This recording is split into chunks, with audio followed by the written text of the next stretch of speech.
ଜୟ ଜଗନ୍ନାଥ ସାଙ୍ଗମାନେ ଆଜିର ମିଲବକୁ ଆପଣମାନଙ୍କୁ ସ୍ୱାଗତ। ତ ଆଜିର ମିଲବରେ ସକାଳୁ ମୁଁ ମୋର ନୂଆ ବାଇକ୍ ନେଇ ବାହାରିଗଲି କଲେଜ ପାଇଁ। ମୋତେ ଗୋଟେ ହୋଣ୍ଡାର ଲୁଗା ଆସିଗଲା ସେଇଠୁ। ତ ଏଇଠି ମୁଁ ଚାଲି ଚାଲି ଗଲି କଲେଜ। ଦୋକାନ ପାଖରେ ଗାଡ଼ିଟା ରଖିଥିଲି। ତ ଏଇଠି କଲେଜ ପାଖରେ ଗାଡ଼ି ତ ଜାଗା ରଖିବା ଜାଗା ନାହିଁ। ତ ଏଇଠି ରହିଲା ଆମର କଲେଜ। ତ କଲେଜର ଦ୍ୱିପହର କାମ ସାରି ତ ମୁଁ ଏଇଠି ଆସିକି ଖାଇଲି।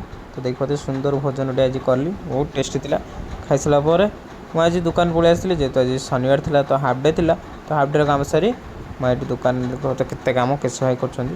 ସେଇଠୁ ଦୋକାନର କାମ ସରିଲା ଯେହେତୁ ତ ଚାଲିଲି ଦୋକାନ ବନ୍ଦ କରି। ତ ଏଇଠି ଦେଖୁତେ ରୋଷେଇ ପୁରା ଫାଙ୍କା, କେହି ଆସୁନଥିଲେ କଷ୍ଟମର। ତ ଚାଲ ବନ୍ଦ କରି।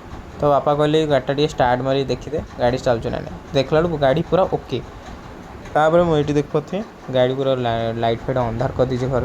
ଏଇଟା ମୁଁ ଚାଲିଲି ରାସ୍ତାରେ ଗୋଟେ ସୁନ୍ଦର ଭ୍ୟୁ ଏନ୍ଜୟ କରିକି କିଟ୍ ରୋଡ଼୍ ରାତିରେ ପୁରା ଫାଙ୍କା। ତ ଏଇଠି ଦେଖ ରାଜେଶ ଭାଇ ଗୋଟେ ଛୁରୀଟାକୁ ଧରିକି ଦେଖିବ କେମିତି ହେଉଛନ୍ତି। ସେ ଭାଇ ଆମର କହିଲେଣି ଏଇନା ମଟନ୍ ଦୋକାନଟେ ଖୋଲିବେ ବୋଲି। ଏଇନା